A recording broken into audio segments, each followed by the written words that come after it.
आपने कभी सोचा है कि व्हाट्सएप ग्रुप्स, स्टूडेंट्स की क्लास लिस्ट या mobile contacts, all of these are actually examples of sets. Mathematics में सेट्स का कॉन्सेप्ट एआई, डेटा साइंस और बिजनेस एनालिसिस तक हर जगह यूज होता है। ठीक है, मैं हूं रमेश और आप देख रहे हैं नॉलेज स्प्राउट। आज हम बात करने वाले हैं एक ऐसे कॉन्सेप्ट की जो मैथमेटिक्स का फाउंडेशन है। इसका नाम है सेट्स। इस वीडियो में हम सीखेंगे सेट्स क्या होते हैं, इनकी डेफिनेशन एंड रिप्रेजेंटेशन। ठीक है, टाइप्स ऑफ सेट्स और उनके real world application, CBSE exam और कॉम्पिटिटिव एग्जाम में सेट्स का इम्पोर्टेंस। ठीक है, अगर आपको मैथमेटिक्स स्ट्रॉन्ग करनी है तो सेट्स का कॉन्सेप्ट क्लियर होना बहुत जरूरी है। तो चलिए बिना किसी देरी के शुरू करते हैं सेट्स का एक स्ट्रक्चर्ड और आसान एक्सप्लेनेशन।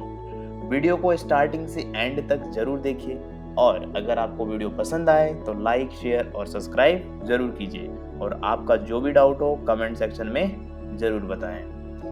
तो सबसे पहले हम देखेंगे कि इसके अंदर हमको क्या क्या टॉपिक कवर करने हैं।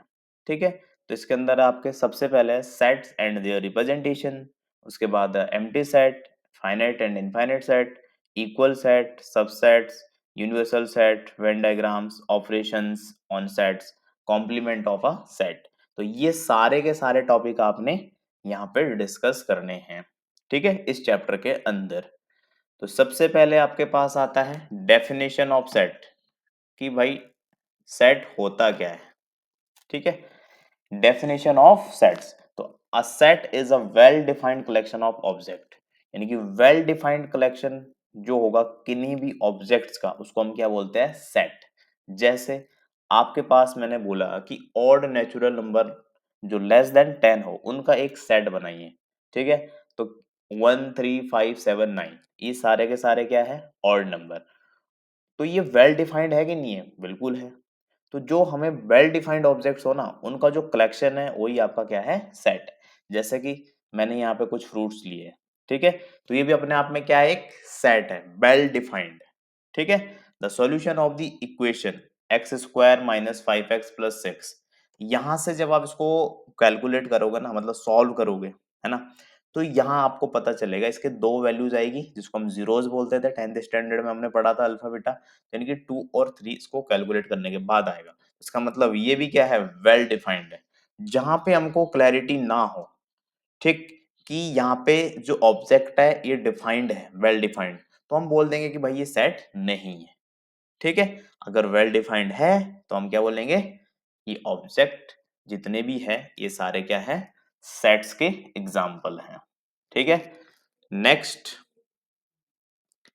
सेट्स एंड देयर रिप्रेजेंटेशंस में आपको क्या चीजें ध्यान रखनी है, कि जो भी ये सिंबल्स है ना, यही आपके यूज होंगे बार बार क्वेश्चंस में। ठीक है, मतलब जैसे आपके पास एक सेट होगा नेचुरल नंबर्स का, तो वहां पे वो बार बार ये लिखना पसंद नहीं करेगा कि नेचुरल नंबर्स, वो क्या लिख देंगे, कैपिटल एन। ठीक है, तो आपको खुद ही समझना है कि कैपिटल एन क्या है, नेचुरल नंबर्स है। ठीक है, Z the set of all integers, और Q set of all rational numbers. Set of all real numbers को कौन रिप्रेजेंट करेगा, आर। और जेड पॉजिटिव यानी कि पॉजिटिव इंटीजर्स को रिप्रेजेंट करेगा। क्यू पॉजिटिव रेशनल नंबर्स को रिप्रेजेंट करेगा, बट कौन से वाले, पॉजिटिव रेशनल नंबर्स। ठीक, R positive the set of positive real numbers. ठीक है, एग्जाम्पल ऑफ सेट्स, जैसे पहला एग्जाम्पल आपके पास odd natural numbers less than 10, तो 1 3 5 7 9 ये सारे क्या है, 10 से छोटे ऑड नंबर है आपके, और नेचुरल भी अपने आप में। ठीक है, the rivers of India, the vowel in the English alphabet, namely A E I O U, various kind of triangles, prime factors of, इनके जो प्राइम फैक्टर करोगे हो, मतलब कुल मिला के बात आपको ये ध्यान रखना है कि आपको रिप्रेजेंट किस तरीके से करना है। दूसरा, कि जो आपके सेट्स है, सेट्स सिर्फ वही होंगे जो वेल डिफाइंड होंगे। ठीक, अगर वेल डिफाइंड नहीं है तो सेट नहीं है। नेक्स्ट है आपका सिंबल्स यूज्ड इन सेट्स, कि कौन कौन से सिंबल है जो हम सेट में यूज करने वाले हैं, क्योंकि बेसिक तो ही है ना, अगर आपको यही पता नहीं होगा कि इस सिंबल का क्या मतलब है तो कुछ मतलब नहीं बनता। ठीक है, तो सिंबल है आपका सबसे पहले जो करली ब्रैकेट है। ठीक है, इसका मतलब ही क्या है, ये सेट ब्रैकेट्स है, सेट को रिप्रेजेंट करने के लिए ही इसको हम ज्यादा यूज करेंगे। ठीक, नेक्स्ट है आपका बिलोंग्स टू, जो ये वाला सिंबल है इसको हम क्या बोलते हैं, बिलोंग्स टू। अगर मैंने इसमें बीच में ऐसे कट लगा दिया तो इसको क्या क्या बोलते हैं, नॉट बिलोंग्स टू। ठीक, नेक्स्ट जो ये आपको उल्टा ई सा दिख रहा होगा इसको हम बोलते हैं देयर एग्जिस्ट, और अगर मैंने इसको बीच से ऐसे कट कर दिया तो इसको हम बोलते हैं देयर डज नॉट एग्जिस्ट। ठीक, और जो ये सिंबल बना है ऐसा बीच में कट है ना, इसको हम बोलते हैं फाई, यानी कि एम्प्टी सेट। एम्प्टी के लिए हम क्या यूज करेंगे, फाई। और जो आपको ये दो डॉटेड दिख रहे हैं इसको हम क्या बोलते हैं, इंग्लिश में तो कॉलन बोलते हैं बट यहाँ पे कॉलन नहीं है, ये है सच दैट। तो सच दैट को या तो ऐसे ये सिंबल जो ऐसे डंडा सा दे रखा, या फिर ये जो दो डॉटेड है। ठीक, ए इज इक्वल टू बी का मतलब होगा आपका इक्वल सेट्स। ठीक है, और ये आपका क्या है जो हमने मॉड के अंदर लिखा है इसको हम बोलते हैं कार्डिनेटली और या फिर ऑर्डर ऑफ अ सेट है। ठीक है, अगला है आपका पावर सेट ऑफ ए। अगर आपको ऐसा कभी देखने को मिला पी ए तो इसका मतलब क्या होता है, पावर सेट ऑफ ए। ठीक है, नेक्स्ट है, अगर आपके पास कुछ ऐसा लिखा हो तो ये क्या होता है, A is a subset of B, मतलब सबसेट का सिंबल है ये। ठीक है, नेक्स्ट है A subset B, A is the proper subset of B, मतलब अगर यहाँ पे कुछ नीचे इक्वल का सिंबल नहीं लगाया तो इसका मतलब क्या है, A is proper subset of B. और अगर बी से इसको कट कर दिया तो क्या बोलेंगे, A is not a subset of B. ठीक, सेम चीज यहाँ पे देखो, वी की तरफ ये सबसेट का सिंबल लग गया तो B is the sub super subset of A. ठीक, और वी इज प्रॉपर सब। अब यहाँ पे ये ध्यान रखना कि अगर यहाँ पे इक्वल वाला सिंबल नहीं है तो क्या हो जाएगा, वो सुपर, सुपर वर्ड यहाँ पे यूज कर देंगे हम, B is a proper super subset of A. तो ये सारे आपके क्या है, रिप्रेजेंटेशन करने के, इनके सिंबल्स कौन कौन से यहाँ पे यूज करने हैं। नेक्स्ट आपका यूनियन, अगर आपको ये उल्टा यू दिखे दो यूनियन उसके सेट के बीच में तो उसको हम क्या बोलते हैं, यूनियन। जैसे ए यूनियन बी, अब यूनियन होता क्या है, ये एक अपने आप में पूरा टॉपिक है। ठीक, इंटरसेक्शन, इंटरसेक्शन क्या होगा, जैसे यहाँ से ये इसका उल्टा यू बन गया तो हम क्या बोलेंगे, इंटरसेक्शन, यानी कि ए इंटरसेक्शन ऑफ बी। और ए के ऊपर अगर डैश या फिर ए नॉट लिख दिया हमने तो हम उसको क्या बोलते हैं, कॉम्प्लीमेंट ऑफ सेट ए। तो ये सारे के सारे सिंबल्स है जो आपको यहाँ पे दिखेंगे, क्योंकि जो भी हम क्वेश्चन सॉल्व कर रहे होंगे बिना सिंबल के हम उसको नहीं कर पाते हैं। ठीक है, बार बार हम चीजों को नहीं लिखेंगे, जैसे फॉर एग्जांपल देयर एग्जिस्ट लिखना मेरे को, तो मैं देयर एग्जिस्ट नहीं उसका सिंबल यूज करूंगा कि भाई देयर एग्जिस्ट का सिंबल क्या है। अगर मेरे पास कोई एम्प्टी सेट होगा तो मैं एम्प्टी सेट नहीं लिखूंगा, वहां पे मैं फाइल लिख लूंगा। ठीक है, तो आपको ध्यान रखना कि रिप्रेजेंटेशन क्या है इनकी, आपको ध्यान रखना कि सिंबल्स कौन कौन से यहाँ पे यूज करने वाले हैं हम।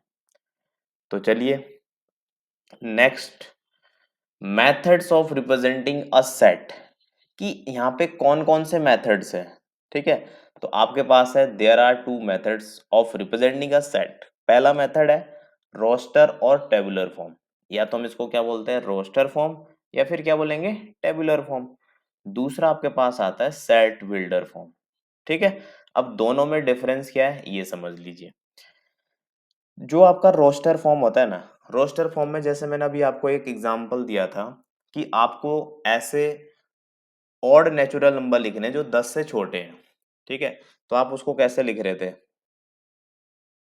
सिंपल एक सेट बना रहे थे, इसके अंदर लिख रहे थे 1, 3, 5 एंड 7 और 9।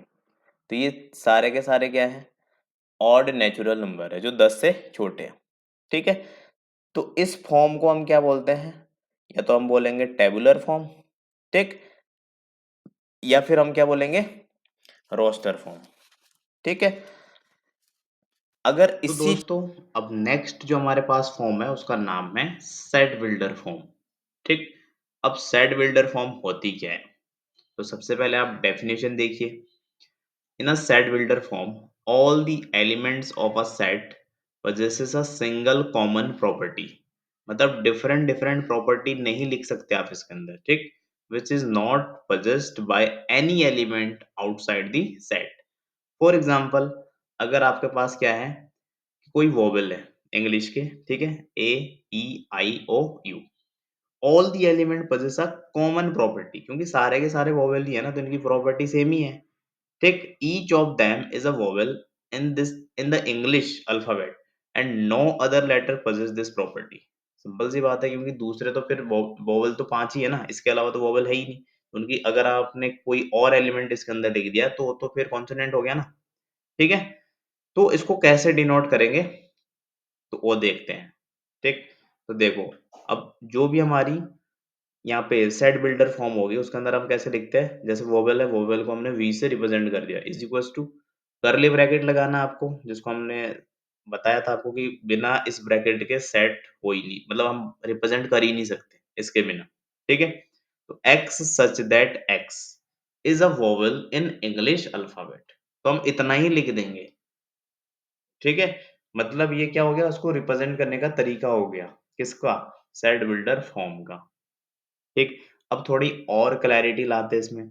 और क्लैरिटी कैसे आएगी, जब हम इसके ऊपर क्वेश्चन करेंगे, क्योंकि अभी तो हमने चीजों को थ्योरेटिकली पढ़ा ना, तो ये इतना ज्यादा क्लियर नहीं हुआ होगा। तो अब इसी जो हमने दोनों चीजें पढ़ी यहाँ पे, कि रोस्टर फॉर्म का क्या मतलब है और बिल्डर फॉर्म का क्या मतलब है, ठीक। तो चलिए देखते हैं कुछ प्रैक्टिस क्वेश्चंस। प्रैक्टिस क्वेश्चंस में सबसे पहले आपके पास क्वेश्चन है, write the solution set of the equation x square plus x minus two equals to zero in a roster form. ये बोल रहा है कि जो आपके पास ये इक्वेशन है ना, इसको सॉल्व करो और इसको रोस्टर फॉर्म में लिख के दिखाओ। तो करते जरा इस क्वेश्चन को।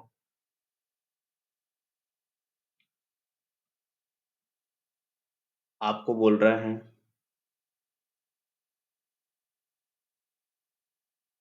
एक्स स्क्वायर प्लस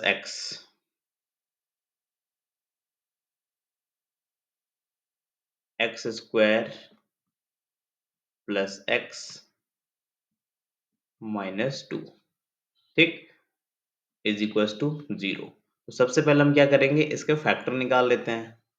तो एक्स स्क्वायर प्लस टू के फैक्टर करो जरा, ऐसे कि माइनस करके वन आ जाए, तो टू, और यहाँ पे आ गया आपके पास minus two, is equals to zero. तो X square plus two X minus का एक्स और माइनस का two is equals to zero. अब यहाँ से क्या करोगे, एक्स को कॉमन ले लोगे, तो एक्स प्लस टू, और यहाँ पे भी माइनस कॉमन ले लो, तो अंदर क्या होगा, x plus two is equals to zero. तो यहाँ पे वन है, तो देखो एक्स प्लस टू दोनों में आ रहा है, इसको कॉमन ले लीजिए, तो आपके पास यहाँ पे क्या बचेगा, x minus one is equals to zero. अब एक बार x प्लस टू को जीरो के इक्वल में कर दो, तो आपके पास क्या आ जाएगा, x is equals to minus two, ठीक है। और एक बार x माइनस वन को जीरो के इक्वल कर दीजिए, तो आपके पास x की वैल्यू कितनी आ जाएगी, वन, ठीक है। अब जो दोनों जीरोज आए, अब इसको हम क्या करेंगे, रिप्रेजेंट कैसे करते थे, सबसे पहले ये सेट बनाना है और इसके अंदर लिख दो कि आपके पास क्या क्या है, वन और टू आए, दोनों को यहाँ पे लिख दिया, ठीक है। तो ये आपका पास एक सेट आ गया। तो आपसे पूछा क्या था, यही पूछा था इन्होंने कि उसको किस फॉर्म में लिख देना, रोस्टर फॉर्म में, तो हमने इसको रोस्टर फॉर्म में लिख दिया है, देखो यहाँ पे माइनस, सॉरी, माइनस का टू, ठीक। अब अगला क्वेश्चन है कि भाई जो आपको सॉल्व करना है उसको किस में लिख देना, सॉल्व करने के बाद बिल्डर फॉर्म में। उसको समझते हैं कि ये क्या चीज है, देखो, write set A is equals to one comma four comma nine sixteen twenty five, ठीक, इन सेट बिल्डर फॉर्म, यानी कि अभी जो आपको दिया था रोस्टर फॉर्म में, इस रोस्टर फॉर्म को किस में कन्वर्ट कर देना आपने, बिल्डर फॉर्म में, ठीक है। ये है क्या चीज, तो इसको देखो, यहाँ पे आपको एक चीज दिख रही है कि 1 4 9 16 25, यानी कि ये सबके सब क्या है, स्क्वायर है किसी ना किसी के। किसके है देखो, 1 का स्क्वायर 1 होता है, 2 का स्क्वायर 4, 3 का स्क्वायर फिर 4 का, और इसने देखो यहाँ पे डॉट डॉट डॉट डॉट लगाया है, मतलब ये इनफाइनाइट तक जा रहा है। तो ये कैसा सेट है, इनफाइनाइट, ठीक है। तो ये बाद में मैं बता दूं, वैसे हम आगे टाइप्स ऑफ सेट में देखेंगे। फाइनाइट सेट मतलब जहाँ पे आपकी फिक्स्ड वैल्यू रहती है, जैसे यहाँ पे 1, -2, यहाँ पे कंफर्म है कि -2 के बाद कोई यहाँ पे डिजिट है ही नहीं, आगे कोई नंबर नहीं है, तो इसको हम क्या बोलते हैं, फाइनाइट सेट। अगर इस तरीके से लिखा हुआ 25 फिर कॉमा और आगे क्या कर रखा, डॉट डॉट डॉट, मतलब और भी आगे नंबर हो सकते हैं, ठीक। तो इसको हम क्या बोलते हैं, इसको हम बोलते हैं इनफाइनाइट सेट। तो यहाँ पे देखो, जो ये इनफाइनाइट सेट है, इसके अंदर ये सारे के सारे किसी के स्क्वायर है। अब स्क्वायर किसके है, नेचुरल नंबर के। तो इसको हम सिंपली कैसे लिख देंगे, X such that X is equals to N square, ठीक, where N belongs to natural number. मतलब यहाँ पे हमने सीधा क्या लिख दिया, एन स्क्वायर। एन स्क्वायर का मतलब क्या है कि भाई ये सारे नेचुरल नंबर का स्क्वायर है, तो हमने लिख दिया यहाँ पे एन बिलोंग्स टू एन। मतलब इसके अंदर मैं क्या रख सकता हूँ, नेचुरल नंबर पुट कर सकता हूँ। n की जगह मैं 1 पुट करूंगा तो 1 का स्क्वायर 1, 2 का स्क्वायर, तो ऐसे ही चलता जाएगा ये, क्योंकि इसने हमको ये भी नहीं बोला कि कहाँ तक, ठीक। तो हमने क्या बोल दिया, small n belongs to natural number. Small n का मतलब क्या हुआ, जो हमने ये लेट किया है, और ये क्या है, ये सारे एलिमेंट को रिप्रेजेंट कर रहा है, जैसे 1 4 9 16 है ना। तो ये किसके स्क्वायर है, तो जब मैं 1 पुट कर रहा हूँ तो 1 हो जा रहा है, 2 4 फिर 3 कर रहा हूँ तो 9, 4 16, 5 का स्क्वायर 25, 6 का स्क्वायर कितना हो जाएगा 36। तो ये कहाँ तक जाएंगे हमें नहीं पता, क्योंकि इसने यहाँ पे हमें कोई फिक्स्ड ये नहीं बोला कि यहाँ तक ही है। जैसे यहाँ पे ब्रैकेट यहाँ लगा देता 25 पे, तो हम समझते कि जो नेचुरल नंबर है वो सिर्फ कहाँ तक है, 5 तक ही हमने यूज करने हैं, उसके बाद नहीं करने हैं, बट ऐसा इसने हमको कुछ बोला नहीं, ठीक। नेक्स्ट ये एनसीईआरटी के सारे क्वेश्चंस हैं। Write the following sets in a roster form, ठीक है। तो आपने क्या करना है, ये सारे जो क्वेश्चन नंबर 3 में पार्ट्स दिए हैं, 1 2 3 4 5 6 है ना, ये पहले आपने खुद से ट्राई करने हैं, और क्वेश्चन नंबर 4 को भी। जो क्वेश्चन आपसे नहीं सॉल्व होगा वो हम नेक्स्ट वीडियो में कवर करेंगे। तो दोस्तों, सबसे पहले आज हमने सेट्स का बेसिक कॉन्सेप्ट, उनके टाइप्स और उनके रियल लाइफ एप्लीकेशन को डिटेल में समझा। अब आपको पता है कि सेट्स सिर्फ एक थ्योरेटिकल कॉन्सेप्ट नहीं है, बल्कि मैथमेटिक्स का एक पावरफुल टूल है जो एआई, डेटा साइंस और रियल वर्ल्ड क्लासिफिकेशन में भी यूज होता है। अगर आपको ये वीडियो पसंद आया और आपको कुछ नया सीखने को मिला तो वीडियो को लाइक करें, शेयर करें और नॉलेज स्प्राउट को सब्सक्राइब करना ना भूलें। अगली वीडियो में हम सेट्स के और भी एडवांस कॉन्सेप्ट, ऑपरेशंस और इम्पोर्टेंट क्वेश्चन को डिस्कस करेंगे। So stay turn. तब तक के लिए प्रैक्टिस करते रहिए, सीखते रहिए। मिलते हैं नेक्स्ट वीडियो में। Thank you so much.